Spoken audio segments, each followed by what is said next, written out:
Imagine a place where the world slows down, where flickering firelight dances softly on worn wooden beams, and quiet voices hum beneath the low hum of a crowded room. A place where warmth isn't just from the fire, but from the shared moments between strangers. Forget the wild, noisy parties you've heard about. Medieval taverns weren't just raucous drinking dens, they were peaceful havens. Here, the buzz of ale was gentle, the laughter steady, and the night unrushed. Before we step inside, hit like, subscribe, and drop a comment. Where are you tuning in from? What time is it where you are? Now, settle in. Adjust your pillows. Draw your blanket close. Dim the lights just a touch. Let the quiet warmth of the tavern wrap around you as we step slowly into an evening softened by shadow and story. Tonight, we journey into the calm heart of a medieval night, where every sip of ale carries the comfort of 1,000 whispered tales. The door creaks open, not with urgency, but with the gentle groan of old wood, long accustomed to the hand of weary travelers. A gust of cooler air slips inside, and then almost immediately, it is swallowed by the warmth of the room within. The tavern greets you not with silence, nor with shouting, but with a gentle hum. Voices mingle softly in the background, a murmur like distant bees. The hearth, set deep into the far wall, flickers with steady orange light. It crackles quietly, burning through a stack of seasoned logs that scent the air with something earthy, half oak, half ash, and something vaguely sweet that clings to the folds of cloth and hair. Your boots tap gently against uneven stone. The floor is rough underfoot, tamped down over the years by the slow rhythm of sols and seasons. Here and there, rushes have been scattered dried grasses, perhaps with a handful of herbs mixed in to cut the smells of ale and sweat. They crunch faintly under each step, adding a hushed texture to the soundscape. The walls lean slightly inward, or perhaps it only seems that way. Thick beams of oak, blackened by time and smoke, stretch across low ceilings like ribs. Between them, a wash of pale plaster catches the firelight in soft blotches.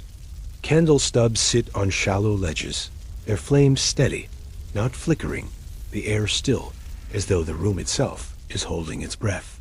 There is no music just yet, but near the back, on a three-legged stool, rests a lute, its strings slightly dulled, its belly polished from years of hands.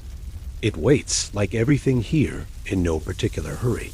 The scent of ale is unmistakable, slightly sour, but not unpleasant. It rises from the open jugs on tables and the damp edges of wooden mugs. Beneath it is the yeasty perfume of bread, still warm from the hearth, and a sharper note, perhaps onion, or a rind of cheese slowly softening under the heat. You are not alone, but no one looks up. A man in a leather apron leans back on his bench, eyes half-lidded. His hands are still dusted with flour. A young woman, hair covered modestly by a linen coif, slides a mug across the table toward her companion, who nods without words. Two figures in the corner play at dice, the click of bone on wood almost rhythmic in its repetition. There is laughter, though not loud. It comes in soft waves, rising from one table only to be absorbed by the thick beams above. There is no need to raise one's voice here. Everyone is close enough. Everyone is already listening. The tavern is neither grand nor grimy. It simply is. A reflection of the time-practical familiar, built from necessity, but not without comfort. The bench seats are uneven, the tables marked with cuts and spills. Yet nothing feels neglected. Everything is worn, yes, but worn in the way of old boots or family stories, reliable, enduring, and softened by years of use. A serving woman passes with measured steps. She carries 2 mugs in one hand, a plate of something steaming in the other. Her apron is stained, but her sleeves are clean. She says nothing. She doesn't need to. Her movements are practiced, steady, invisible, until needed. This is not a place of chaos, nor is it one of silence. It is a space suspended between work and sleep, between toil and rest, between obligation and escape. Time moves differently here. Not slower, exactly, but thicker, like honey sliding down the side of a wooden spoon. The door closes behind you now, quietly. It thuds into its frame with a finality that softens the outside world. The cold wind is gone. The fire remains. The light is dim, but steady. Your seat is waiting, and soon your drink will be too. Here in the glow of fire and the low comfort of shared presence begins the journey, not through the medieval world at large, but through the corner of it, where stories are told, mugs are raised, and time just for a while loses its edge. Not everyone who crossed the threshold of a medieval tavern did so for the same reason. Some came out of habit, others out of need, and a few out of sheer curiosity, drawn by the glow behind the shutters or the hum of life beyond the door. Most often, the faces you'd find inside belonged to men of the town. Carpenters, coopers, millers, and tanners, each with a story thickened by the day's labor. Calloused hands resting around mugs, backs slightly bent, not always from age, but from the weight of repetition. They spoke little at first, easing into the comfort of familiar company. Words came later with drink. There was no formal dress code, but clothing told its own story. A woolen tunic, patched at the elbow, might mark a laborer. A finer belt or a decorative brooch might suggest a merchant, flush from the market. Cloaks hung near the hearth, still damp from rain or mist, each one a quiet testament to the journey that brought its owner here. Some patrons were seasonal, harvest hands with coin to spare after weeks in the field, traveling minstrels or messengers from other towns. Their accents just slightly off, their stories strange enough to draw attention, but not enough to interrupt the quiet rhythm of the room. Even the occasional monk might appear, especially in larger towns. Hood drawn back, face weathered by the road, hands clasped loosely around a modest cup. Not drinking to excess, but drinking all the same. Women were present, though in fewer numbers, and their roles more carefully observed. A serving girl here, sleeves rolled, apron tied. A widow at the end of the bench, known and respected by those around her. Or, sometimes, a woman whose presence was met with sidelong glances and lowered voices, taverns being one of the few public spaces where social boundaries blurred, if only for a while. The reasons for drinking varied. Some sought the simple pleasure of ale after long days of labor. Others found in the mug a temporary loosening of burdens. A cobbler might drink to forget the week's debts, a soldier to dull the memory of recent campaigns. Still others drank in celebration, a marriage agreed upon, a birth announced, a deal struck. Conversation flowed slowly, shaped more by the hour than by urgency. Men spoke of tools and weather, of taxes and tolls, of lords and laws. Stories shifted between truth and fiction without correction. No one seemed to mind. It wasn't the accuracy that mattered, but the telling. Seating wasn't assigned, but it was understood. The older men sat near the hearth, not by right, but by endurance. Newcomers clustered closer to the door. A nod might greet a familiar face, but not always a word. In time, perhaps, a place nearer the fire would open for them as well. The tavern was not a place of equality, but it was a place of shared experience. Lords did not drink beside laborers, not truly, but their presence lingered in gossip, in complaint, in the occasional silver coin passed quietly to the barkeep in exchange for discretion or favor. Some patrons spoke little, content to watch the fire or nurse a drink. Others engaged more freely, letting drink untie the tongue. There was space for both. A kind of unspoken truce hung in the air. No one came here to prove anything. Most came only to feel less alone. In the corner, someone laughed low and genuine. Not at anyone's expense, just at a remembered story, or perhaps nothing at all. A few heads turned. A smile passed across the room like a ripple, and then faded. The tavern was neither a place of abandon nor of strict decorum. It was something in between, a quiet pocket in the noise of life, and the people who filled it, whether daily regulars or rare visitors, shared in its hush. By now, the room is fuller. The benches are taken, the mugs refilled. The noise has risen slightly, though still never loud. It hums, steady as breath. The faces are different, but the feeling is the same. A moment apart from the cold outside, from the weight of work, from the long list of things left undone. Here, for an hour or two, each person becomes just a figure in soft firelight, drinking not in isolation, but among others who also needed to feel, even briefly, that they belonged somewhere. The first sip was never taken in haste. It came after a slow settling in after the cloak was unfastened, the bench adjusted to, and the chill of the outside world had begun to dissolve in the heat of the hearth. It was more than a drink. It was a pause, a kind of signal. The day had ended. The night, such as it was, had begun. Medieval ale was not brewed for luxury. It was thick, heavy, and cloudy rich with the flavor of grains and yeast, untouched by filtration or carbonation. No bubbles danced across the tone. No golden clarity shone through the mug. What it offered, instead, was substance. A drink that filled the stomach as much as the head, closer in texture to a meal than to modern beer. The taste depended on where you were. In one town, the brew might be nutty and warm, with hints of barley and oats. In another, it might be sharp, almost sour, touched by the wild yeasts that floated in the air. Some batches carried notes of honey or herbs sweetened by brewers who could afford such additions.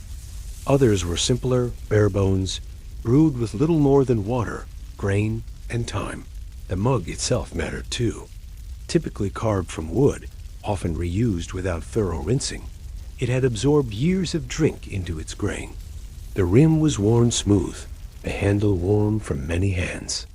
When lifted, it carried not just the drink, but the memory of evenings past in archive, not of events, but of sensations. There was a rhythm to the first drink, a small sip and another, a pause to wipe the lip, to let the warmth reach the throat. Many would glance toward the fire as they drank, or toward the person beside them, not with intent, but simply as a way of grounding themselves. The ale didn't rush to the head right away. Its effect was gradual, like the dimming of a candle at dusk. Drinking alone wasn't discouraged, but it was uncommon. Even a man with little to say would often sit within earshot of others. The drink itself acted as a kind of bridge between strangers, between friends, and sometimes between thoughts. The shared act of lifting a mug, setting it down, nodding without words, wove a quiet social thread through the room. Not all ale was equal. Some brews were weak, made with second or even third runnings of grain, the residue of earlier, stronger batches. These were often called small ale, consumed daily and by all, even children, as a safer alternative to water. The stronger versions, meant to warm the limbs and soften the mind, were reserved for evening hours and coin-heavy pockets. Drunkenness wasn't viewed as noble, but it wasn't exactly shameful either. A man who drank past sense might be teased, helped home, or left to doze in a corner.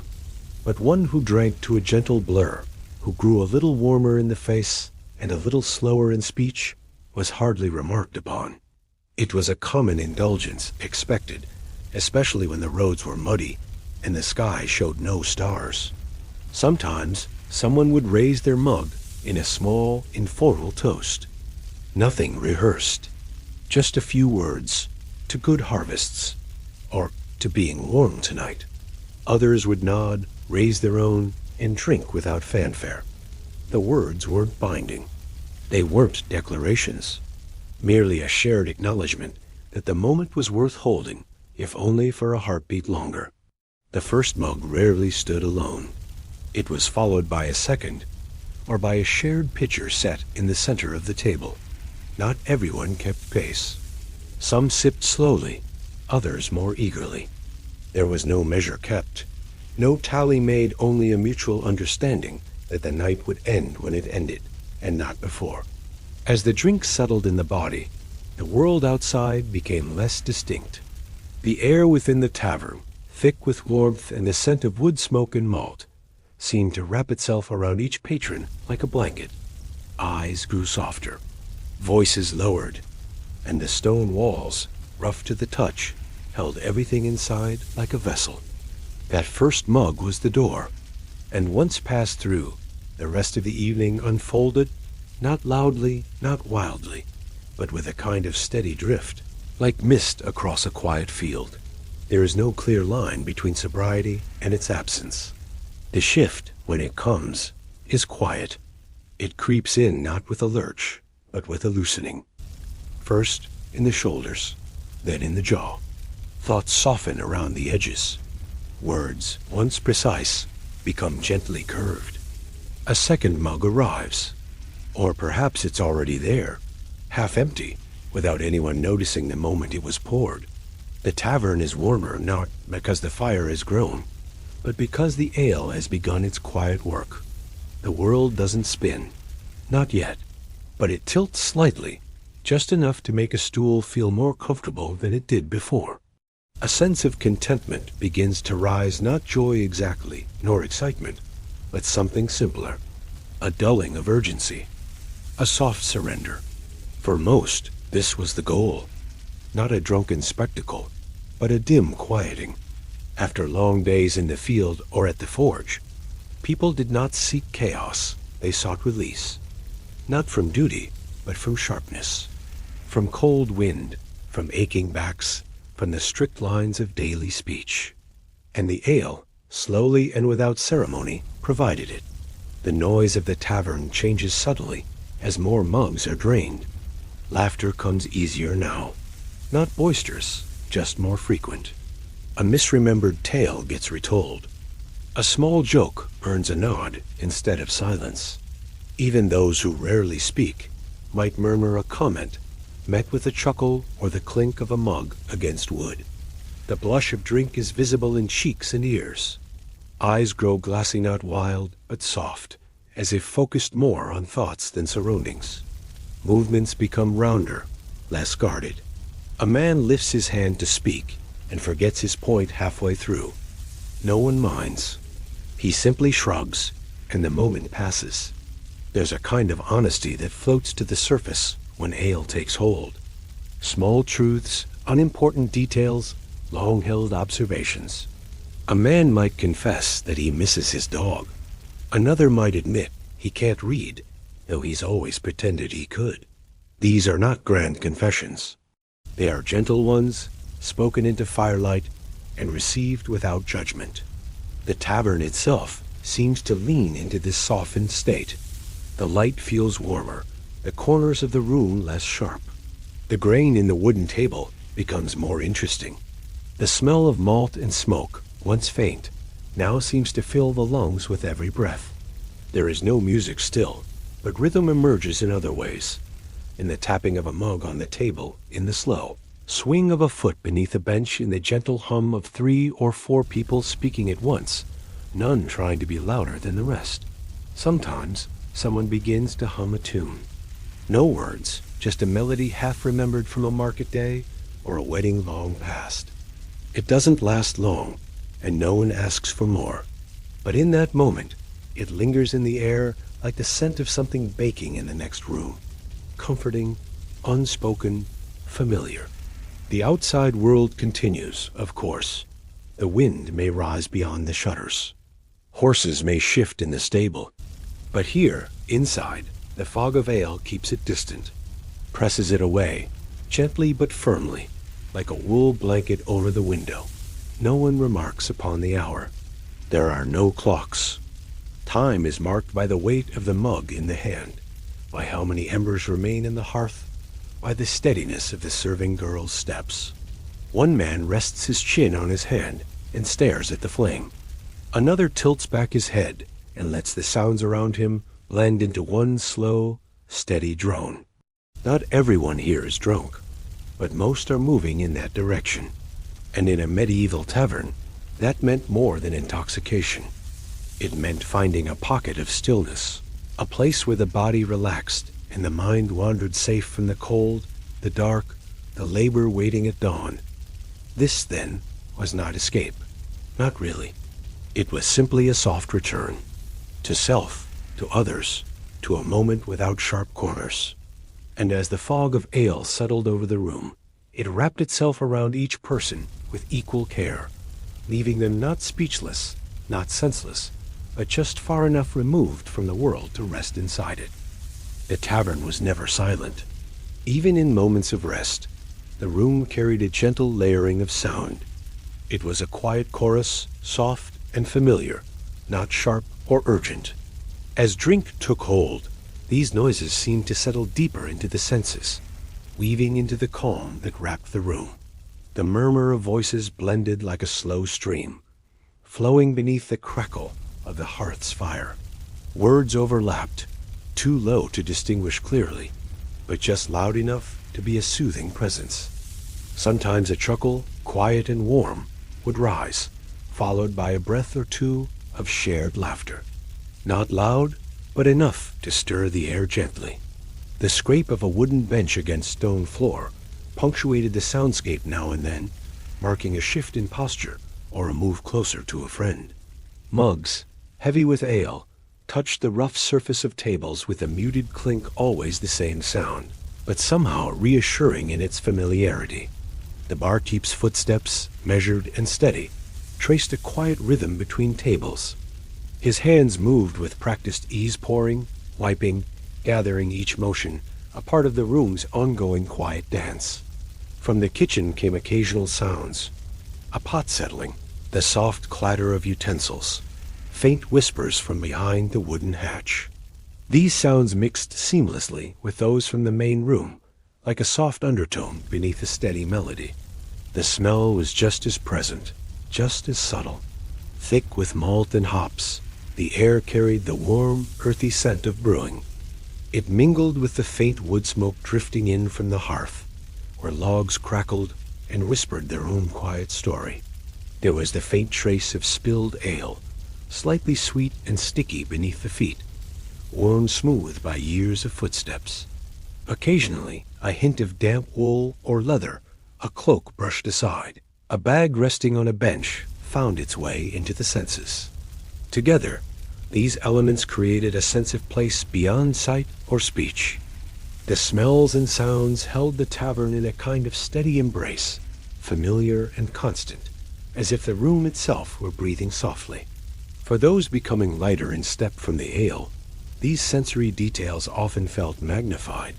The scent of malt might seem warmer, deeper, while the flicker of firelight was reflected in eyes now more slow and reflective. Sounds became a gentle tide coming and going, pulling and releasing attention like a soft wind.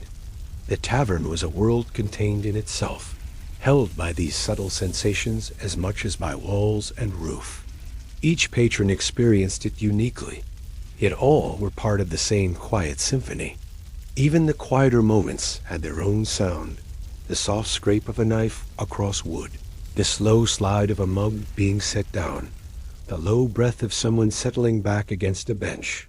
These small noises became anchors, grounding those present in the moment, keeping time even as the night deepened. The interplay of scent and sound could calm a restless mind. The earthiness of malt reminded many of fields and harvests, grounding them in the cycle of seasons. The crackle of firelight hinted at warmth and safety, a small comfort in a world often sharp and unpredictable. Outside the shutters, the night pressed close-winged, rising and falling, distant hooves on cobblestones, the rustle of leaves. But inside, the tavern's quiet chorus held firm, a soft barrier between the harshness of the day and the ease of the evening. As the ale's effect grew stronger, these sensory experiences blended into a gentle haze. The steady hum of voices, the flicker of firelight, the scent of malt and wood smoke, they all merged into a kind of lullaby, A soothing backdrop against which tired minds could drift, worries loosened, and muscles eased. The tavern was a refuge, not just in shelter, but in sound and scent. A place where the small details wove together into a quiet harmony, steady, comforting, and unhurried. And so, as the night stretched on, the tavern's subtle symphony played on soft and steady, carrying those within it gently toward rest. The people who filled a medieval tavern were as varied as the ale poured into their mugs. Each brought a story, a rhythm, and a presence that mingled softly with the room's atmosphere. As the ale settled in, the interactions between them shifted, subtle and unhurried, shaped by the gentle loosening that drink could bring. There was the farmer, his face weathered by sun and wind, hands calloused from the earth. His eyes, though often tired, would soften after a few sips, reflecting the flicker of firelight as if remembering a distant, kinder day.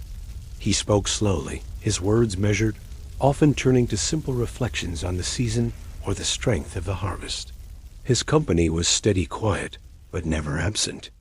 Nearby, the smith rested after hours at the forge. His arms bore the marks of labor muscle and small scars, but his demeanor softened in the tavern's warmth.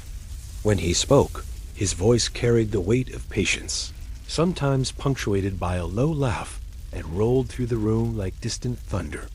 He appreciated stories of craft and strength, and he listened with a careful attention that made others feel understood. Women moved through the space with grace and purpose, some attending tables, others sharing moments of quiet conversation in shadowed corners. Their clothing, simple but well kept, told of roles both domestic and communal. Their voices were low and gentle, mingling with the hum of the room like a quiet stream beneath a forest canopy. When ale touched their cheeks, their smiles deepened, revealing an ease that came not from the drink alone, but from the shared space. The occasional traveler added a different note, perhaps a merchant with sharp eyes, noting townsfolk and trades alike, or a soldier come to rest, his armor worn but his gaze distant. Their speech might carry unfamiliar accents or stories of far places, offering a subtle spice to the tavern's steady pulse. Though strangers, the drink often drew them closer, blurring the edges of difference. Within this gathering, the ale served as a gentle equalizer. Differences in rank, trade, and age softened under its influence. Nobles were rare in such spaces, but common folk shared their mugs with a quiet camaraderie that needed no ceremony. There were no grand speeches, no displays of pride, only the simple acts of sharing, listening, and resting. Conversation moved in gentle waves, sometimes barely audible, sometimes rising in a soft swell before fading back into quiet. A jest might be exchanged, small and careful, followed by a knowing smile rather than uproarious laughter. When silence fell, it was comfortable, filled with the kind of easy presence that comes from being known without words. Faces in the flickering light seemed to soften further as the night deepened.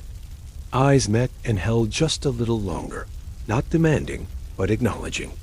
Hands rested lightly on tables, fingers tracing the grain of wood worn smooth by countless evenings. There was a shared understanding in the air, a subtle recognition of hardship, joy, and the need for rest. At times, a quiet story would rise from the group, perhaps a tale of a journey, a harvest, or a remembered festival. These stories were not dramatic performances, but gentle recalls, told in measured tones that blended with the tavern's calm. Listeners leaned in slightly, drawn not by excitement, but by the warmth of shared memory. Even disagreements were soft, edged with patience rather than anger. If voices raised, it was never sharp, but more a brief ripple before settling once more. The ale did not encourage conflict. It favored connection. In this way, the company one kept in a medieval tavern was part of the drink itself, another layer of comfort and ease. The faces, voices, and presence of others created a steady, gentle tide upon which the evening drifted. Together, these quiet connections wrapped around the room like a soft cloak, deepening the sense of safety and rest. The tavern was more than a place to drink. It was a place to be seen and known, if only for a night. And as the fire flickered low, and the ale lingered in the warmth of the body, the company became part of the slow unfolding peace, steady, gentle, and unhurried. The hearth was the heart of any medieval tavern. It was more than just a source of heat. It was a gathering point, a quiet beacon that pulled people together under its gentle glow. As the night deepened and the ale began to settle softly in the senses, the fire's flicker cast a world both intimate and timeless. The flames moved slowly, their orange tongues licking upward, reaching toward the low wooden beams above. The light was warm, but subdued, never harsh. It bathed the faces of those gathered nearby in a soft amber hue, smoothing edges and lending a subtle shimmer to eyes already softened by drink.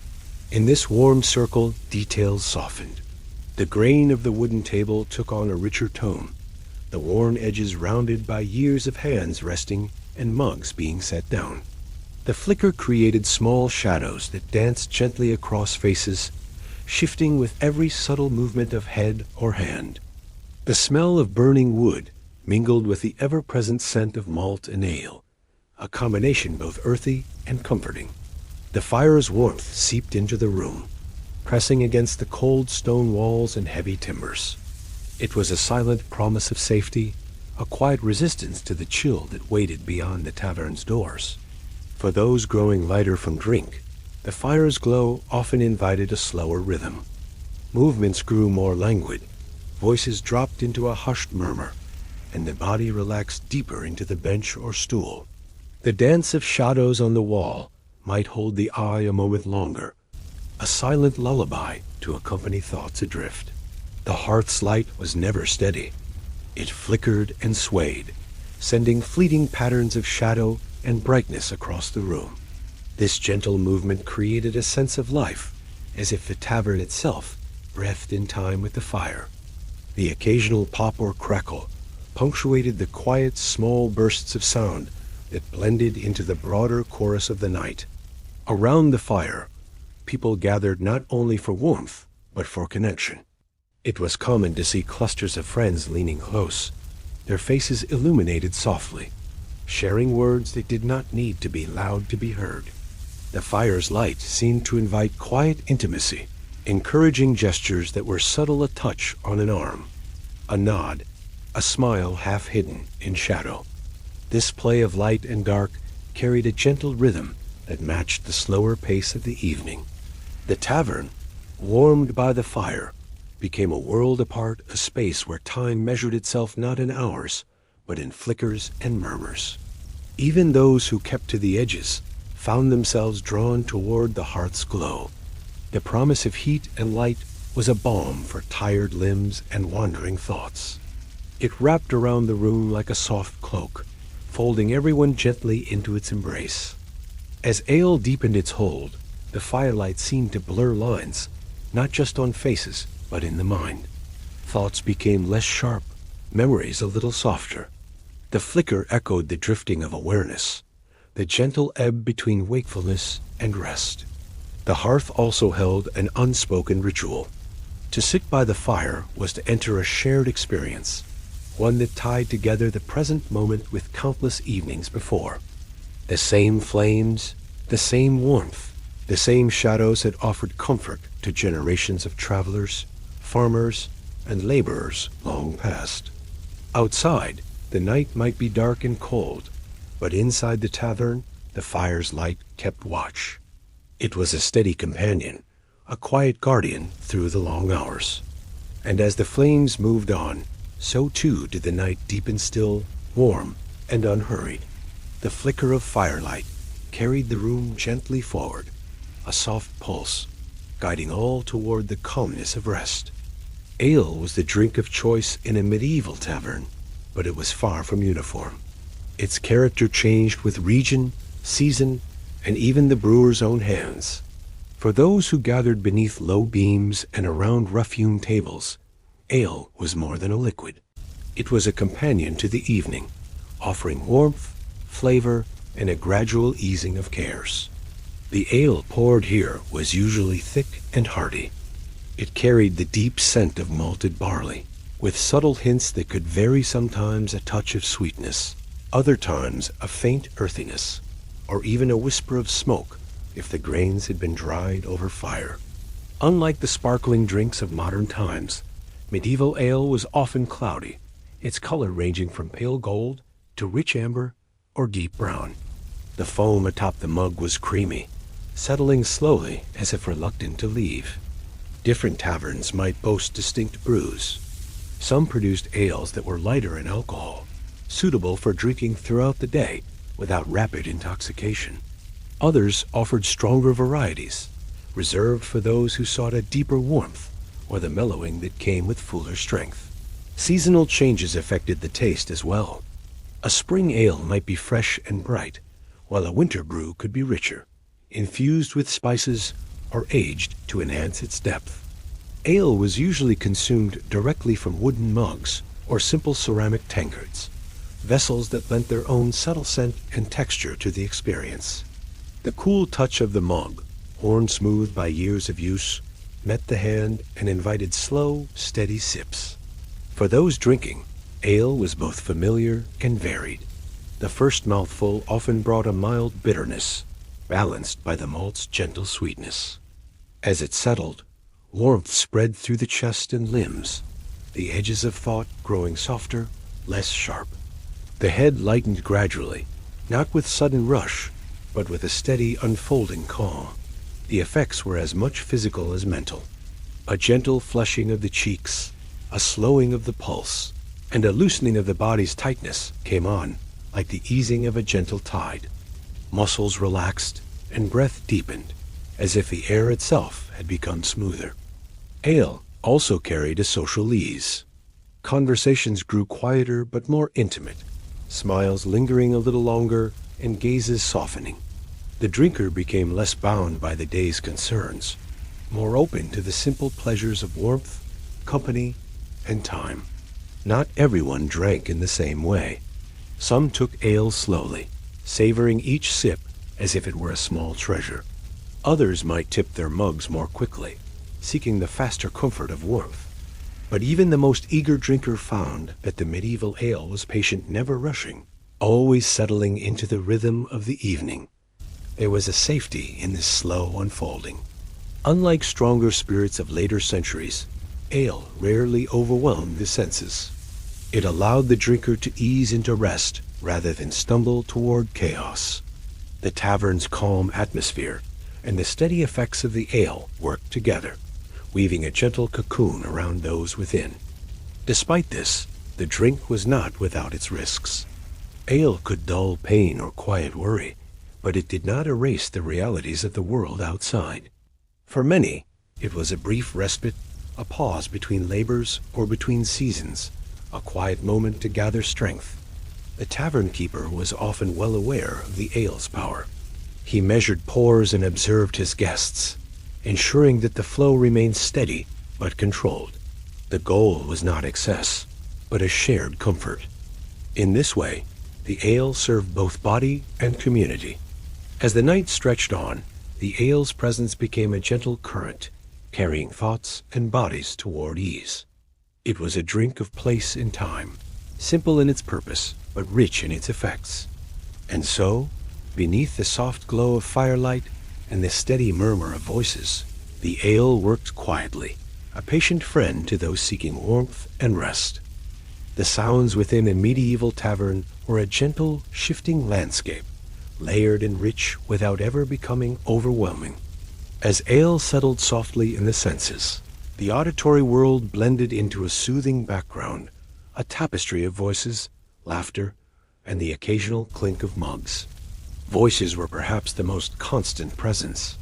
They came in a range of tones, from the low hum of conversation to moments of quiet laughter. The speech was usually measured and unhurried, words flowing steadily but without urgency. It was a rhythm that matched the slow pace of the evening, inviting listeners to drift along rather than lean in too closely. Laughter in the tavern was soft and deliberate. It was rarely loud or boisterous, more a warm ripple that spread gently through the room. When a jest was shared, it landed with a lightness that invited smiles rather than loud outbursts.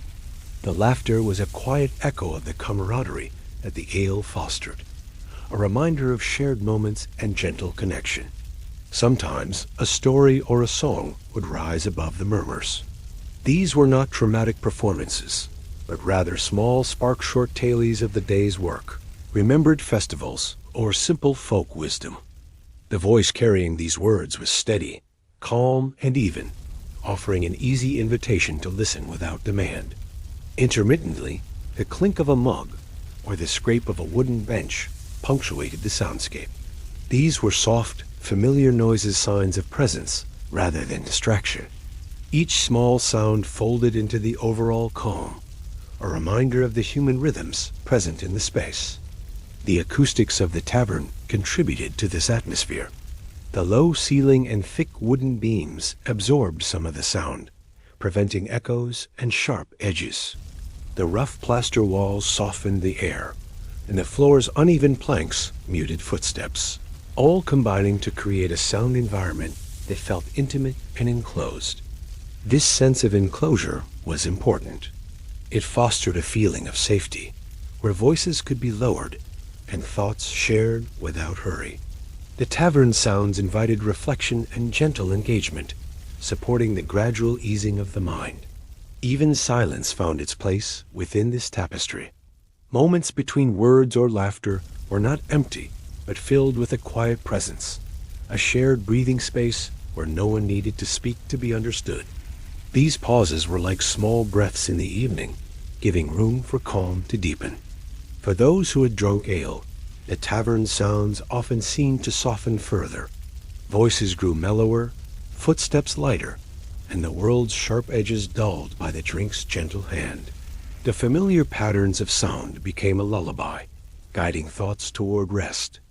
There was an unspoken harmony here between the ale's effects, the warmth of the hearth, and the layered sounds that filled the room.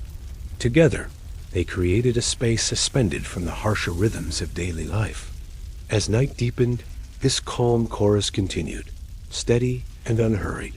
It wrapped around the drinkers like a soft, invisible thread, connecting them to one another and to the timeless ritual of gathering. And in this gentle soundscape, the tavern became not just a place of drink, but a haven of quiet communion, where voices and silence alike offered a soothing balm. As the evening wore on, and the ale's gentle warmth settled deeper into the body, the moment inevitably came to leave the tavern's quiet refuge. Stepping out from the soft glow of firelight and the murmured voices, the world outside awaited, cooler, darker, and often more challenging. The transition from the tavern to the night was subtle yet significant. Inside, the air had been thick with warmth, the scent of wood smoke and malt wrapping around each visitor like a familiar cloak. Outside, the chill settled quickly, wrapping fingers of coolness around skin that was still flushed from drink. The streets of a medieval village or town were narrow and uneven, cobbled or packed dirt, worn by countless footsteps. Under the light of the moon or the distant flicker of a lantern, shadows lengthened and deepened, softening the edges of buildings and trees. The world was quieter here, but not silent. There was the distant call of night birds, the rustle of wind through leaves, and the occasional soft footfall. For those who had been drinking, walking home was a slow, careful affair. Steps were tentative, guided more by memory and habit than clear sight. The warmth in the chest and limbs eased muscles, but dulled precise coordination, so the body adapted by moving with a gentle sway, like a small boat riding soft waves. Eyes that had adjusted to the tavern's flickering firelight now found the darkness more forgiving, less sharp. The cool night air cleared the senses slightly, but also deepened the feeling of restfulness creeping in. Breaths were cooler, steadier, sometimes drawn a little longer, as if the body sought balance between warmth and chill. Often, companions walked together, supporting each other with quiet laughter or a steady norm. These shared steps created a gentle rhythm, measured and unhurried, as the group made its way slowly through the dim streets. There was little urgency, no haste to return home quickly. Instead, the journey itself became part of the evening's calm. Passing by familiar houses, the soft glow of candlelight spilled through windows, hinting at warmth and rest inside. The scent of hearth fires and damp earth mingled with the fresh night air, blending old comforts with the present moment. Occasionally, a distant dog's bark punctuated the stillness, a reminder of life continuing quietly beyond the tavern's walls. Some might pause briefly, steadying themselves against a post or leaning lightly on a friend. Others simply walked on, their pace slowed naturally by the ale's presence. The night embraced each traveler gently, a vast, dark canvas softened by stars and moonlight. For those fortunate enough to have a home nearby, the door was a welcoming threshold, often small and sturdy, framed by rough stone or timber. Entering was a return to warmth and quiet privacy, a place to shed the evening's weariness and let rest take hold. For others, the path home could be longer or less certain. The journey might weave through winding streets or fields softened by night mist. But no matter the distance, the slow pace and steady breath marked the final stage of the tavern's gentle hold. In this quiet procession, the effects of the ale and the comfort of the tavern lingered like a soft echo. The body moved more lightly, the mind softened, and the world itself seemed a little kinder, a little slower. And as each step carried the drinker toward rest, the night's calm deepened steady, soothing, and unhurried.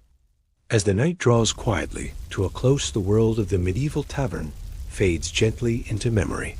A space where warmth, ale, and soft voices combined to create a moment suspended between the day's labors and the approaching rest. The experience of being drunk in such a place was not one of chaos or wild abandon, but rather a gradual, measured easing into calm. The tavern was more than a room filled with drinkers. It was a refuge from the world outside, a place where the chill of the night could be held at bay by firelight and shared presence. Here, the ale offered a slow comfort, not a sharp escape. It was a drink to soften edges, to invite quiet laughter, and to let burdens grow lighter with each measured sip. The sounds of the tavern, low voices, gentle laughter, and the crackle of the hearth wove together into a soothing backdrop. These were the sounds of community and connection, subtle but persistent. They carried a promise that no one was truly alone, even in moments of silence. Outside, the night awaited with its cool shadows and quiet streets, but the memory of the fire's glow and the ale's warmth traveled softly with each drinker. The journey home was slow, deliberate, a gentle return from the tavern's cocoon into the wider world. In many ways, being drunk in a medieval tavern was a kind of ritual. It marked the closing of the day and the opening of rest. It was a shared experience, woven into the fabric of daily life, repeated through countless evenings across centuries. The ale was never simply a drink, but a companion on the journey toward stillness. And so, as the body grows heavy and the mind drifts toward sleep, the echoes of the tavern remain warm, steady, and calm. They remind us that even in a time so distant, the need for comfort and quiet company was deeply felt.